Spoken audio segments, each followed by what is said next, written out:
Hey, RetconRaider here, and welcome back to the alpha for Warhammer 40k Rogue Trader. As today we once again set our sights on uncharted territory. Starting, I think, with the Nameless Star, which honestly I believe is one of the locations that was specifically mentioned to us in one of our quests perhaps, or by an NPC, though a quick glance through our quest log didn't turn anything up. Actually, you know, now that I think about it, it might have been one of the rumors we picked up. I didn't double check those. But regardless, it's also the safest route, so it is the logical path to follow, unless we want to burn half the episode on a random encounter.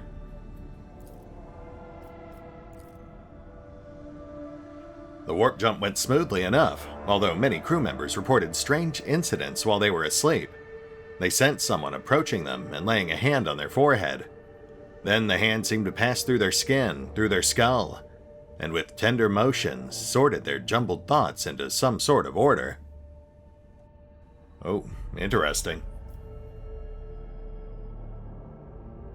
After the strange incident, Jay Haydari was uncharacteristically somber for almost a day, and spent several hours in the ship's chapel praying. The Immaterium released us from its grip, this time. I've got to say, I really like how creative they get with these void travel events. Projection from warp. It sounds like it might be trouble. And we've also got a named planet, Oasis 5, fantastic. Not one of our missing planets, but obviously worth investigating. But before we get into any of that, let's check in with Jay. They specifically name-dropped her during that travel event, so that might be a signal. Oh, I guess we should check in with Abelard, too. He had that sleepwalking event. Lord Captain? Oh, I guess he has nothing to say. Fair enough. Let's check in with Jay.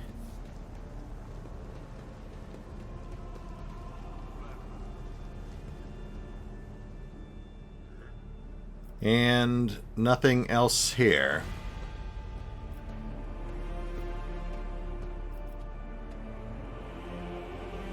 Yeah, just her normal banter. Okay, I guess that's that then. That was all just atmospheric flavor, I guess, which is fine. It's just after the thing with the Urliet and the Eldar shadows, you know. Actually, I guess in that case, it wasn't just the travel event, it was also our Voxmaster contacting us later about it, I think. I'd have to go back and double-check the episode to make sure, though.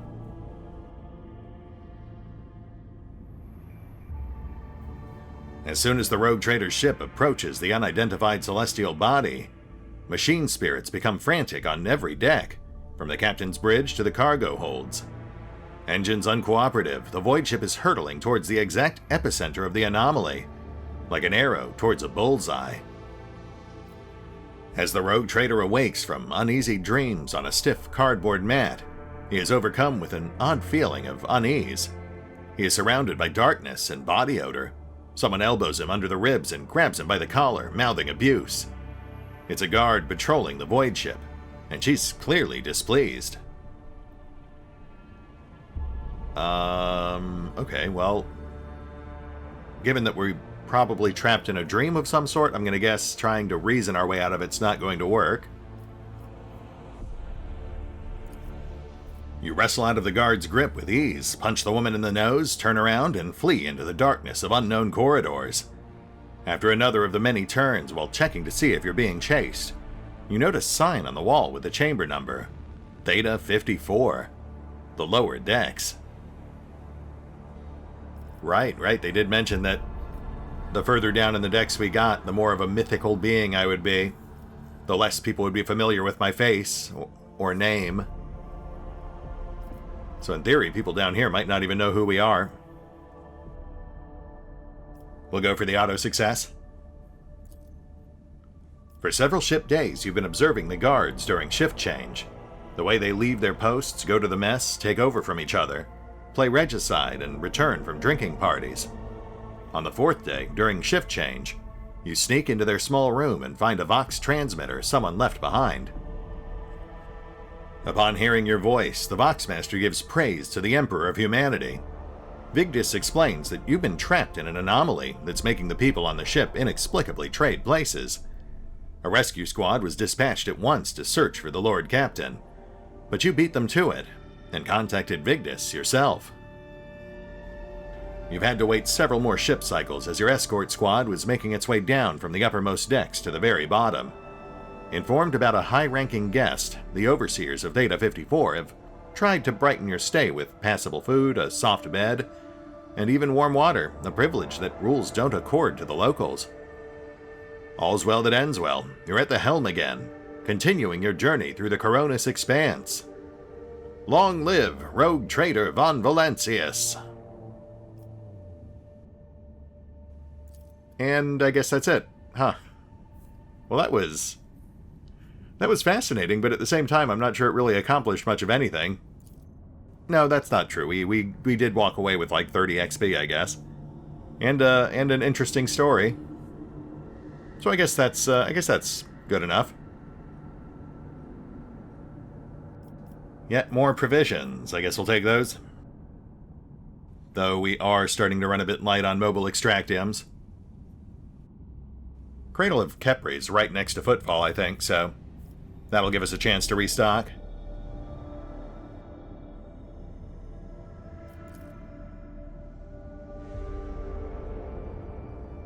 Oh ho! What have we here? Move, please. The sight before you has excited the Officer Corps, who are delighted to witness the truly majestic end of one of the nameless worlds through the huge windows on the bridge. An unknown reason caused the planet to break into several uneven parts, but the strong magnetic field is still preventing them from drifting into the cold abyss of space. The planet's hard inner core remains almost untouched, and there are thousands of explosions taking place under its shell of hard metals that light up the world's heart from the inside. The Augur crew detects several ruined extractiums on the broken planet's surface. Their analysis shows that someone used to mine adamantium here, but abandoned the deposit after the catastrophe. Most of the machines are damaged beyond repair, but the tech adepts claim one of the complexes can be restored if the rogue trader has the required parts and equipment. Sure. Yeah, we have no shortage of scrap, and we just said we need more extractiums. I imagine dismantling it would just give us more scrap anyway. About a dozen time bells later, Lord Captain is informed that the repair crew is suffering from unrelenting headaches, most likely caused by the oppressive magnetic fields of this world. However, the machines have been successfully repaired, and the extraction of adamantium may continue, if Lord Captain wishes. Of course, the mine needs to be staffed with a squad of working servitors and a maintenance brigade, doomed to endure the pain from the magnetic storms.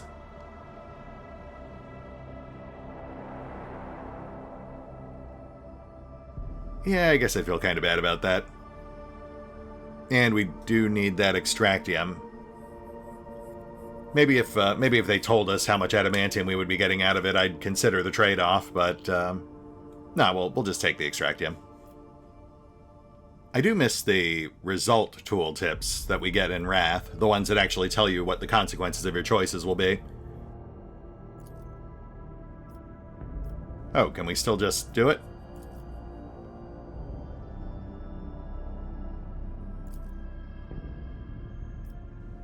Okay, 9 adamantium. That's actually not bad.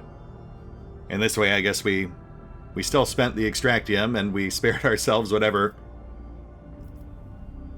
super depressing narrative text they were about to throw at us if we had approved it in the event. We also got a boatload of generic cargo, no big deal.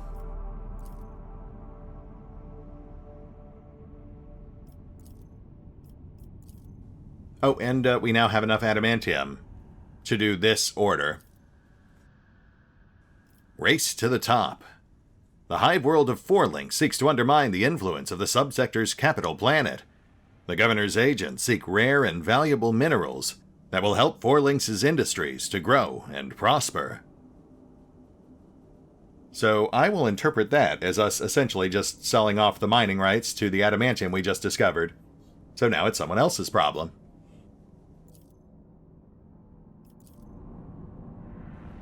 And that just leaves Oasis 5. Hopefully the best for last. Let's check this thing out.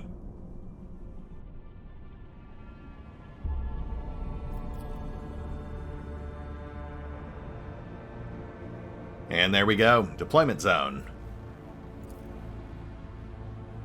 Once more under the breach, my friends. Adventure awaits.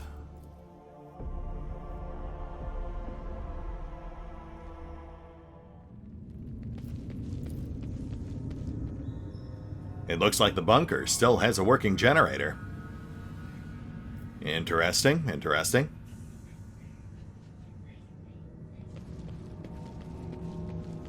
High voltage, keep out. Oh. An unworthy soul. I hear whispers. They're telling me to embrace the long sleep. Fantastic. So we've got some sort of psychic phenomena going on here. That's less than ideal. Scorn the pain. In front of you is an ancient but very typical console, intended for use by people not trained in the mysterious nature of machine spirits. The cogitator is completely silent, but as you approach, you sense the warmth emanating from its metallic frame, a telltale sign that the machine is working. Pascal offers the cogitator a reverent bow, chanting the binary aria of launch priming.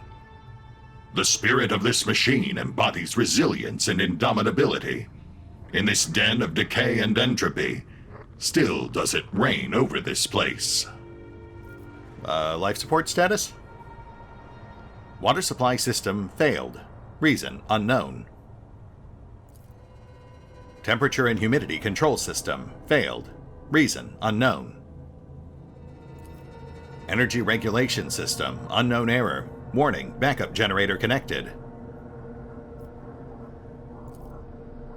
Oxygen supply system failed. Warning, air filters damaged.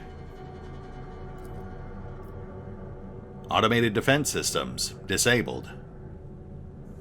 And you know what? I'm thinking we'll just leave those disabled. So pretty much everything has failed. Or is failing. Which might actually mean the damage we're suffering is not from psychic phenomena. The massive door is dotted with small chips, scratches, and bullet marks. There is no sign of any hinges, levers, or anything resembling a lock. There is a dusty panel built into the wall to the right. As you approach, the cracked screen starts to flicker faintly.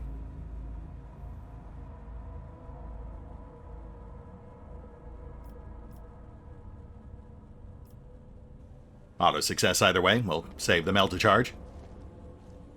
It seems that the poisonous vapors somehow found their way into the bunker's ventilation system. A little patience, and you hear the tired clicking of mechanisms from beyond the wall. The door opens slowly, and with a groan. Focus, Van Calyx. Focus. Oh, unending war. Yeah, that was one of our rumors.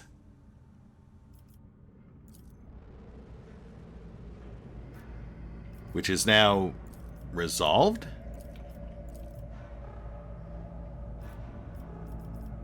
There it is. War departed the planet long ago, leaving in its wake a shroud of poisonous substance that is rapidly killing every living thing. The war-torn world has been irrevocably transformed into a dead world. Another one of Caligos Winterscale's planets. We have heard nothing good about the way he runs his operation. I mean, the most obvious explanation being that he's been compromised by chaos. The mummified corpse has its arm outstretched towards the exit. On the soldier's neck is a broken respirator, adorned with the Imperial Aquila. Stop it! Right, so basically the war these guys fought tainted the planet's atmosphere. And eventually it started seeping into the bunker as well, as their life support failed. And now it is annoyingly dinking us every few seconds. This exploratory is blessed with multifunctionality. Yellowish gas is slowly seeping through the rusted air duct system.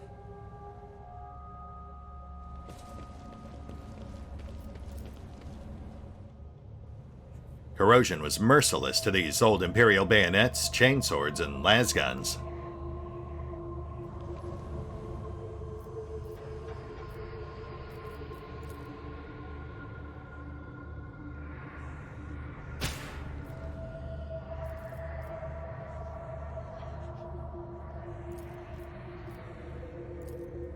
Some very basic cargo.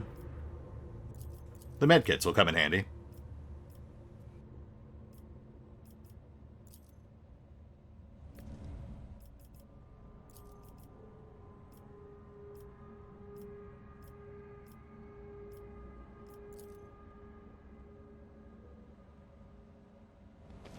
It's about time. I won't go down easy. The words on the sign are barely legible. Facility 17. Planetary Defense Forces.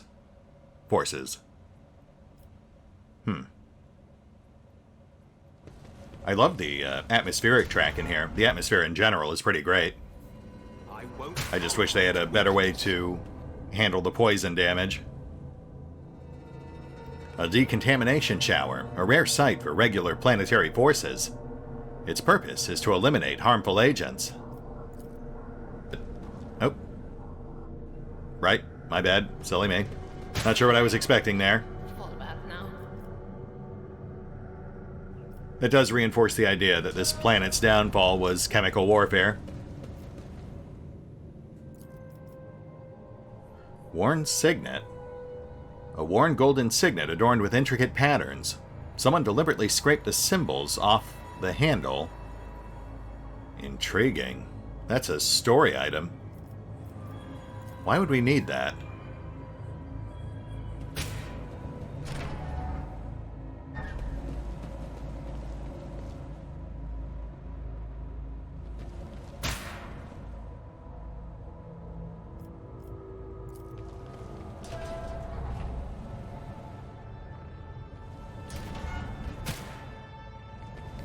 Oh.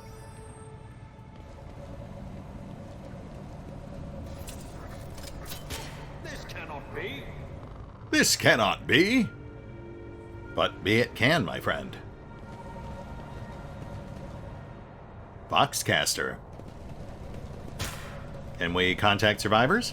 Operation successful. Hold fast. The Star Allies are with us.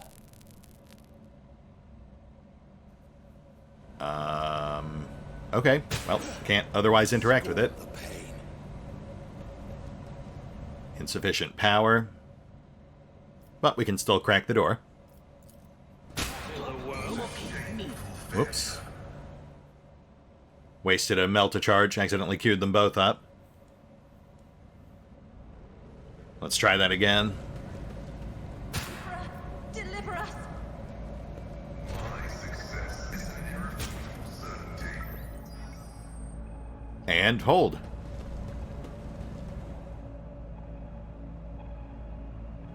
Oh, I see. Follow my lead.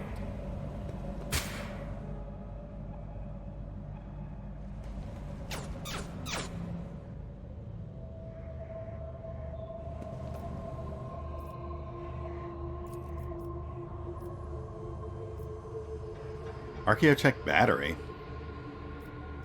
Again, an actual item, not just cargo. What is that for?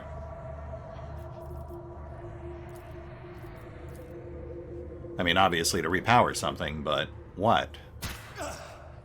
I won't go down easy.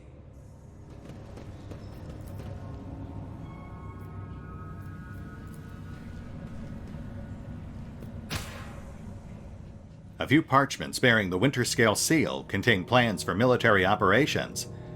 And a mention of the Doomsday weapon. No doubt whatever they use to ruin their planet.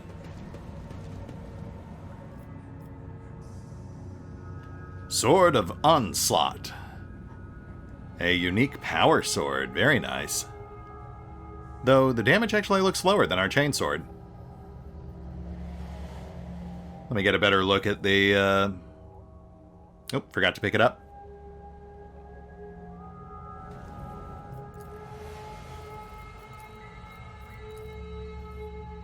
Yeah, damage seems a bit subpar. Penetration slightly higher, I think. We do have this mysterious third attack option that costs 3 action points, but there are no details on what it actually does. I might have to experiment with that a bit off-screen, just to see what it does.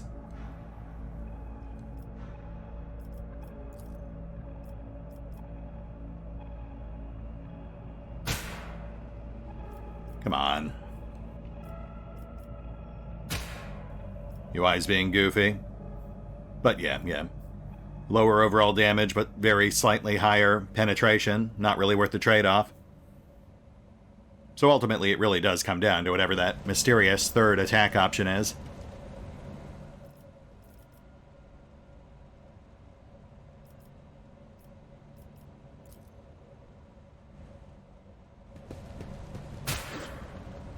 Throne take you. Let us purge our world of the betrayers of the Imperium. Oh, so the box is just like... Claim to the stars. Officer key. Yeah, the box is basically just blasting out pre-recorded Imperial propaganda.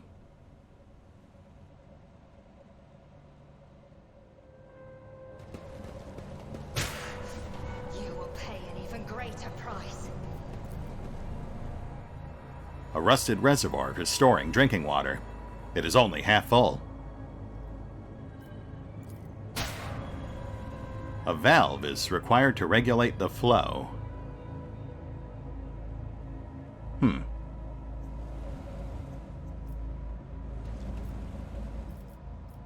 Multi-key.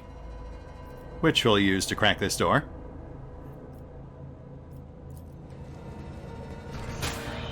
My passion has Actually, I think we failed me. had the key for that door, but that's fine.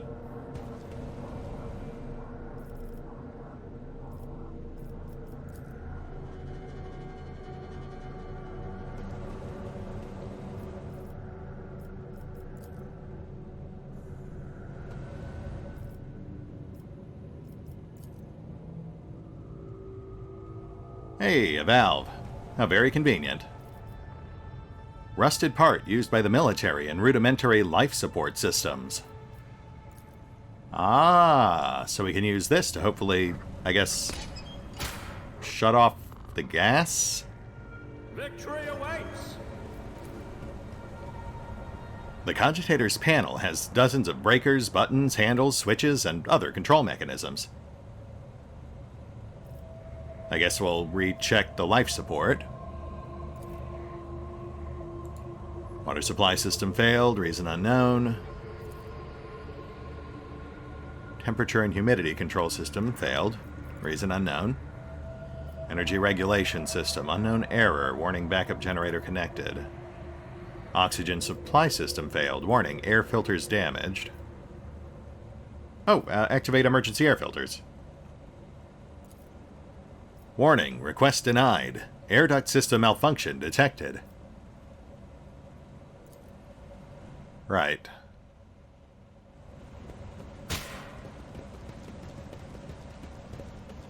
Oh, we didn't actually install the... Darn it. Okay, how about now? You don't frighten me. Nope.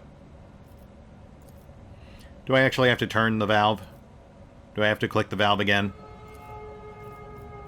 1 second. Boy. Alright, computer. How about now? Hey, there we go. System check. Processing input data. Data confirmed. Compressor launch in progress. Pressure levels nominal. Warning, error 110011110000110011 encountered. Insufficient power. Booting emergency energy profiles. Success. Pressurizing facility. Success. Booting compressor. Success. Emergency air filters activated. Automated defense systems activated. Cool. I didn't ask for that last part, though.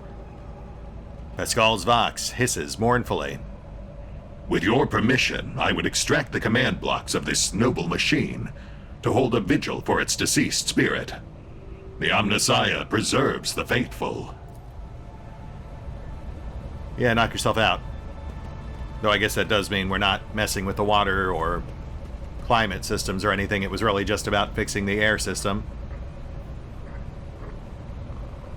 Which I'm fine with. That means no more random poison damage checks. I can turn my headphones back on. We've got a corpse-strewn cafeteria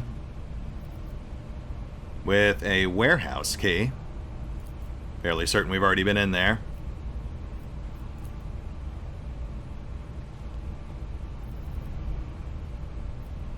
Unknown officer's diary. Let's give that a gander. I'm tired. How long has it been since Doomsday? I think it was the 36th year when the heretical cholera wiped out half our people, including the old bookkeeper, Haelgar. Time has stood still for us since. It was so long ago, and what a convenient solution to the overpopulation problem. Ha! The commanders think we bought this coincidence. Morons. Still, when I look in the mirror, I see my father. The same wrinkles by the eyes, gray temples, which means that I'm over 60. And we've been underground for longer than half a century. No sky, no sun, no joy, and no hope. If that damn propagandist scribe tells me one more time that I must not lose faith, I will make him eat his own tongue. Sure, we were once so certain that we had won. The weapon of the great ally boggled the mind. I still remember how the sky shook before me and my ma and father were evacuated to this wretched bunker. But where has it led us? When I took over my father at the comm station, I learned that we had long since lost all communications with other PDF bases, and the stars respond to our calls with silence. These days, we don't hear any bombs landing outside, but things are still restless in the old bunker. First, a water purifier failure, then a fire in the Medicaid unit. Rats chewed holes in the exposure suits, and now we can't go up to the surface anymore. Are these accidents? Or have we had a saboteur in our midst all these years? I'll keep an eye on the troops. I don't believe in miracles, but we still have enough supplies on the lower levels to last us another 50 years or so. If you all can finally sort the air duct problem, that is. Next time we meet, I should ask how the repairs are going. And given the circumstances we find this bunker in, I'm going to guess they did not go well. Or it's been more than 50 years and they just ran out of food.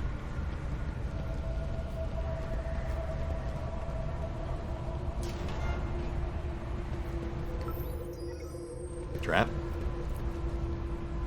Several crates of dry rations survive to this day. Each one bears a seal with a coat of arms of the Winter Scale dynasty. So they did not run out of food. They just, I guess... Right, the body we found near the front door indicated that they were poisoned. Their life support system failed.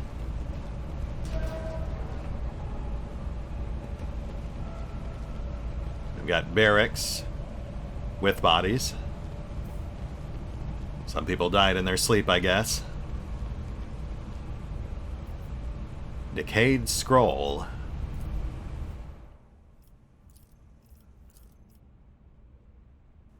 "348 years ago, our ancestors arrived on this blooming world, built the cities and manufactorums, and founded here a society free from heresy and fear. But the immortal emperor of humanity, Warden of Light, saw fit to test our faith.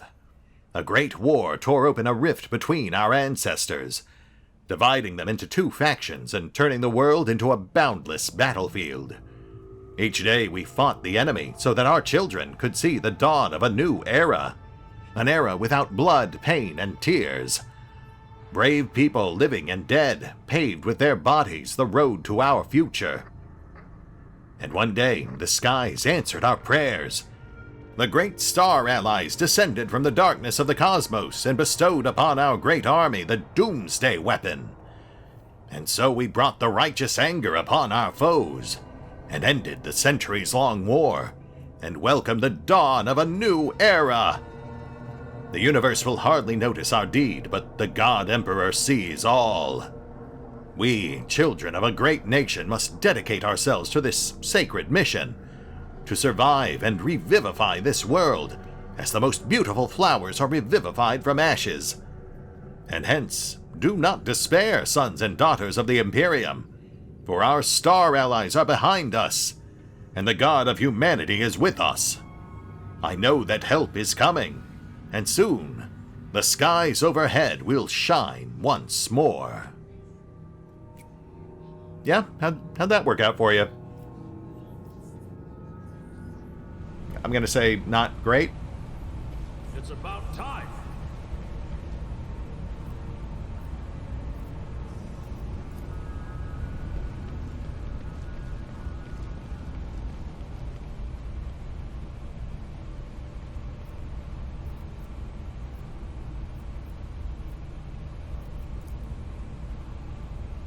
A new challenge for me?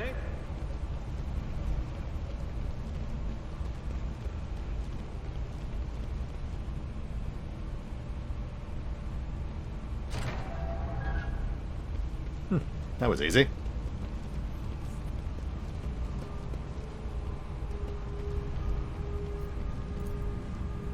Some unknown accident caused the elevator shaft to collapse. Reaching the lower levels at this point would require sending a mining team. Interesting. Oh, and look at that. The stairwell collapsed too. How convenient. Someone sawed off the emergency stairs and tried to conceal the damage. So they did have a saboteur. And would you look at that, we found a hidden box with the Winter Scale emblem on it. Alright, let's see the story. Entry 100. It's been 100 cycles and these idiots are still none the wiser about who they saved from the storm. Going back to my camp is no longer an option.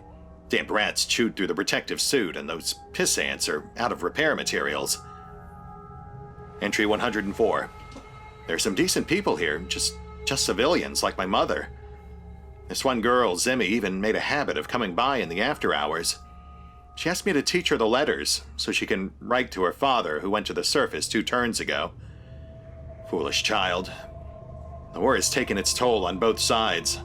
Hold on, am I sympathizing with the enemy? I better put a stop to this. Entry 110. I was finally allowed entry to the upper levels, and lo and behold, what did I find there? The same supply crates as those gifted to our lords by the Star Allies. The same rations as we've been eating, the same weapons as we've been fighting with. So our lives have simply been toyed with. If Winterscale has betrayed us, I must report this to the command, no matter the cost. I got my hands on a cutter and decommissioned a few blocks of explosives. No one noticed a thing. I bribed the archivist with 12 rations. Now I just need to get the schematics for the life support systems. Rats brought disease from the surface. The Medicaid unit is packed. Just the right time for a quick short circuit. Simi drank the poisoned water and vomited a lot of blood. The schematics were inaccurate. But now I know for certain which pipes go to the living module and which to the barracks. The senior comm officer suspects something. It's time. That is grim. But it does explain everything we've seen so far. So 2 feuding factions, both supplied by Winterscale for what, his amusement? Because he had too many mouths to feed? I mean, if it was all about having too many mouths to feed, then why would he have continued feeding them? He was providing them with supplies, weapons, and rations, it sounds like. But deliberately enabling their continued ongoing battle, and it doesn't sound like they were paying for it. So it was just to have them slaughter each other? Let us purge our world of betrayers of the Imperium. Hold fast. The Star Allies are with us. For our families, for peace, for honor.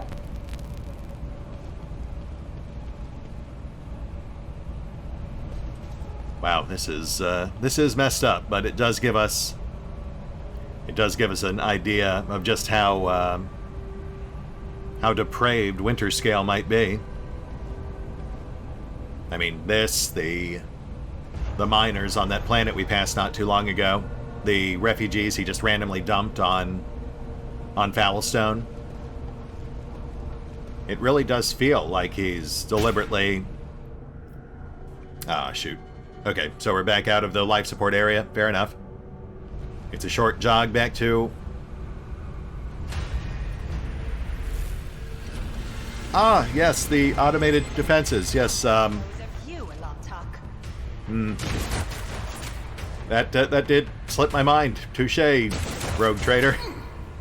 Vengeance will be swift. Well, I guess we'd better do something about this. Forge ahead!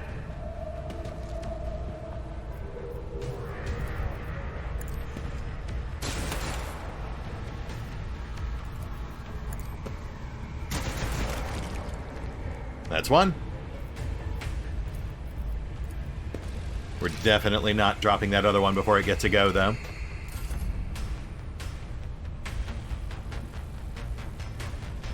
They look like las cannons, but they fire like heavy stubbers.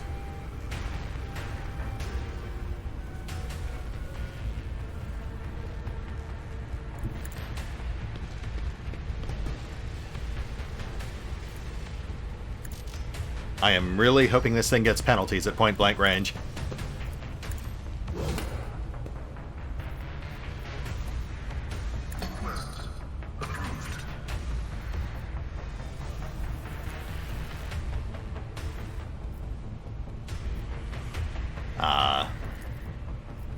They look huge, but they're actually just one by one.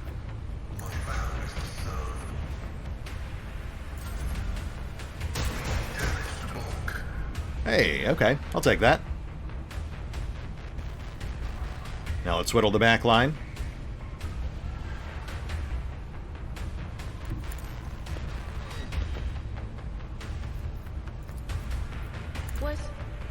Was that you? Or anything else?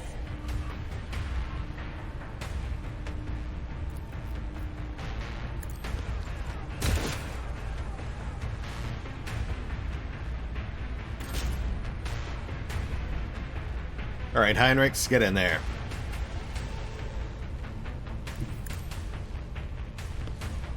Gliding into action.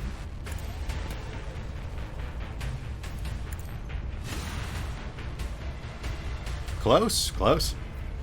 And armor up. I won't object to it. An unworthy soul. Swift and silent.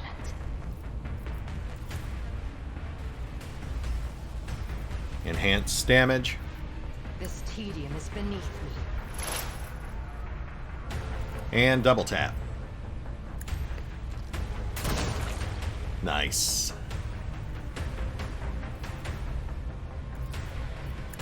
We'll go ahead and knock out the damage turret. Step aside. The navigator is coming.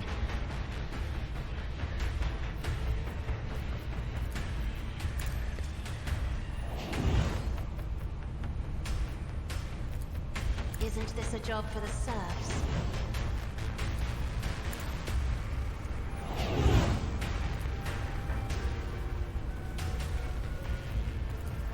Already done.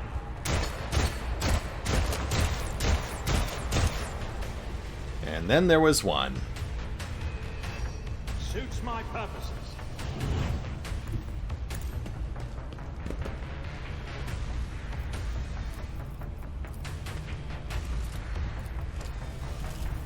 All too easy. High momentum.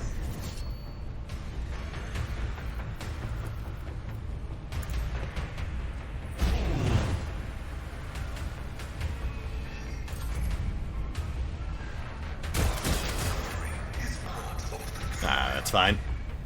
We're good.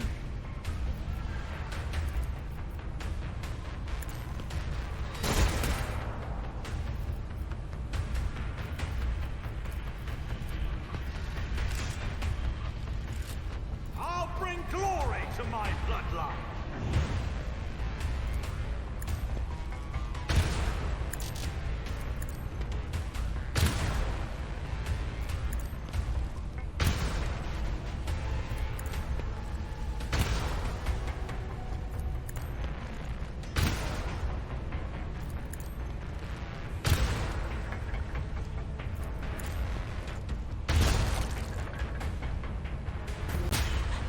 These probing flashes are choking me.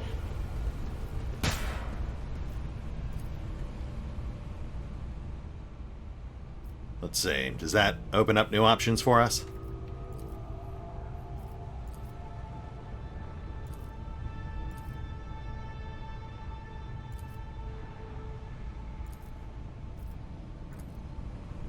It does not appear so. None shall stand in my Alright, well that was a fun moment of action in an otherwise very atmospheric exploration mission. We obviously weren't particularly challenged by that fight, but those turrets could have theoretically done some serious damage if they'd gone a little faster and caught us while we were still stuck in the doorway. But, you know, once the fight actually got going and we hugged cover, they didn't really stand much of a chance. And we've got a few minutes left. Let's pop over to the next sector, Forgotten Twins. See what awaits.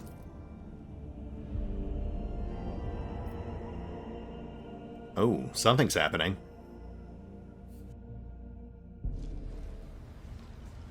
Abelard, what's up, buddy? Lord Captain, I have a report on the aftermath of the events in Depot 4, which you are aware of. You expressed your desire to play a greater role in the life of the ship, so I thought it appropriate to report to you personally. Very well, Abelard. I'm listening. I shall briefly remind you of what transpired. The unrest in Depot 4 was settled by reaching an agreement with the worker clans.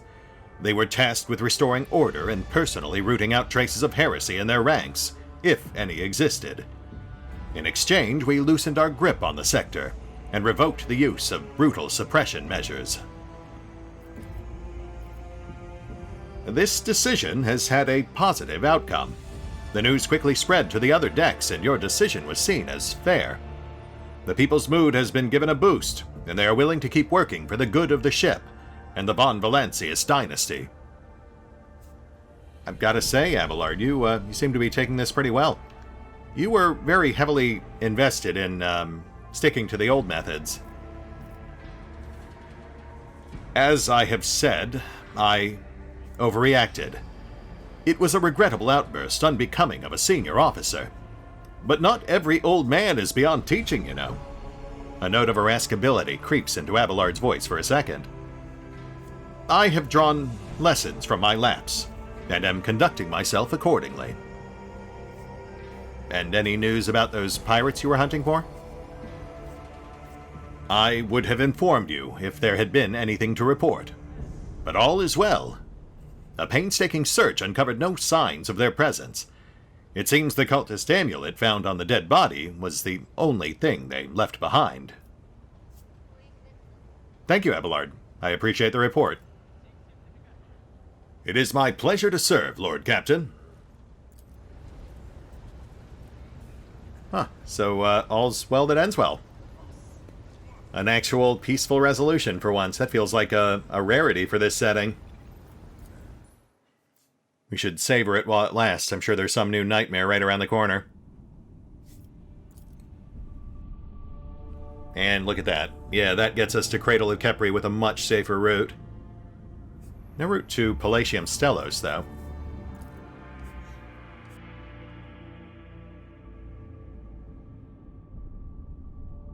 For generic planets. Alright, well, if these are all basic, then we'll grind through them real quick. We've got enough time for that.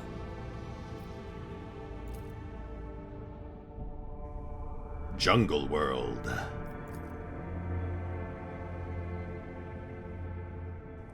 Oh. Oh, that's a colony. Okay, we do not have time for that. So, I'll tell you what, we're hitting the pause button for now. I'm going to go ahead and clean up our cargo a bit. Get some more bundles packed up since we're not too far off from Footfall at this point. And we will pick up here next time as we investigate the generic jungle world with a colony on it. Interesting. I wonder if that's one of the other rogue traders' colonies, possibly Winterscale. I think this is his side of the sector. The general impression I've gotten is that the other rogue trader we're up against controls the far side, which we haven't really explored much yet. So yeah, pause button for now. Bookkeeping, and we will pick up here next time. See you then.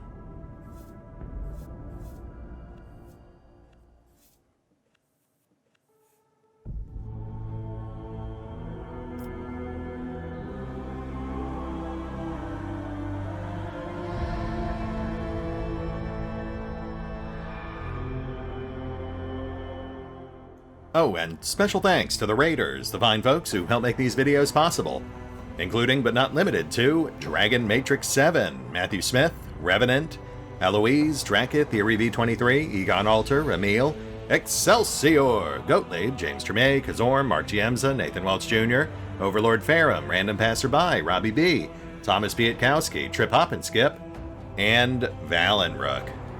Thanks for your support, guys.